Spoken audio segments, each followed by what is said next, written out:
Shalom mon frère, ma sœur. Quel bonheur de voir le jour. Quel bonheur de savoir qu'on est encore parmi les vivants ce matin. Aujourd'hui, 14 juillet 2021, nous voulons dire notre reconnaissance à notre Dieu et apprendre également à tenir ferme. Si les vents se déchaînent, oui, tenir ferme, aller jusqu'au bout, parce que notre Seigneur est à notre côté. Il est notre force, notre appui. Et ce matin, je voudrais partager avec toi cette réflexion tirée de l'Évangile selon Marc. Le Seigneur Jésus-Christ, dans les instants qui ont précédé son arrestation, il a demandé à ses disciples d'aller prier avec lui. Et il prie surtout Pierre, Jean et Jacques.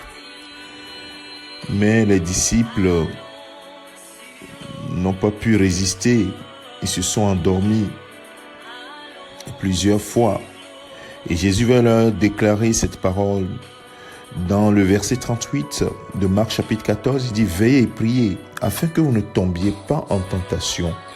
L'esprit est bien disposé, mais la chair est faible. » Cette parole résonne encore aujourd'hui pour nous, dans cette génération. Veillez et priez, afin que vous ne tombiez pas en tentation. L'esprit est bien disposé, mais la chair est faible. Bien-aimés de Dieu, il y a du trouble sur le chemin. Les vents vont souffler. La mer va se déchaîner.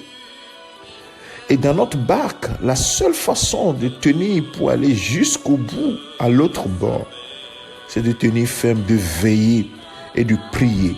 Veiller sur nous-mêmes, devant la tentation, devant tout ce que l'ennemi met devant nous. Comment nous résistons? La seule façon d'anticiper cela, c'est de prier et de veiller sur toi-même, sur soi-même. Veille et prie. Veille et prie. Veille et prie, mon frère, ma sœur. C'est la seule façon de pouvoir tenir devant les difficultés que parfois l'ennemi met devant toi pour te faire tomber. Mais gloire au Seigneur, il nous relève. Les disciples ont dû fuir quand leur maître avait été arrêté. Pierre a dû renier son maître qu'il a côtoyé depuis 3 ans et demi. Il a renié qu'il ne le connaissait même pas. Vous imaginez? Et après, il a pleuré amèrement. Mais gloire au Seigneur. Le Seigneur les a relevés. Après, ils ont pris conscience. Oh, bien-aimé de Dieu. Oui, Satan prépare des moments difficiles devant nous. Ce monde traverse des moments difficiles. Mais comment pourrons-nous tenir si nous ne veillons pas sur nous-mêmes, si nous ne veillons pas à prier, si nous ne veillons pas à marcher dans la parole, à mettre notre espérance uniquement dans le Seigneur notre Dieu? Nous allons succomber. Ce n'est pas le moment de pleurer. Ce n'est pas le moment de dormir. Ce n'est ni le moment de se distraire. C'est le moment de se concentrer et de tenir ferme dans la foi.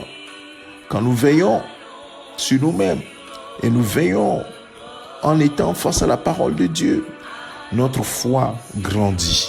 Si nous prions, nous tenons ferme, l'Esprit nous aide à résister à toutes les tentations qui viennent et qui viendront dans ce monde.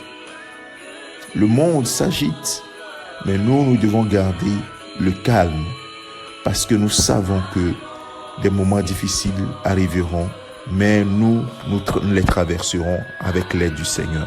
Alors, je te demande, ce matin, tiens ferme et continue de prier pour tenir ferme. Le Seigneur est avec toi. Que le Seigneur te bénisse, mon frère, ma sœur. Que sa grâce continue de couler sur chacun d'entre nous et de nous tenir, et de nous laisser tenir ferme, ou bien de nous rendre fermes jusqu'à ce qu'il revienne, parce que les moments difficiles sont devant nous. Mais le Seigneur ne nous abandonnera pas, mon frère. Au nom de Jésus-Christ. C'est ton serviteur, le pasteur Alexandre. Excellente journée au nom de Jésus-Christ. Amen.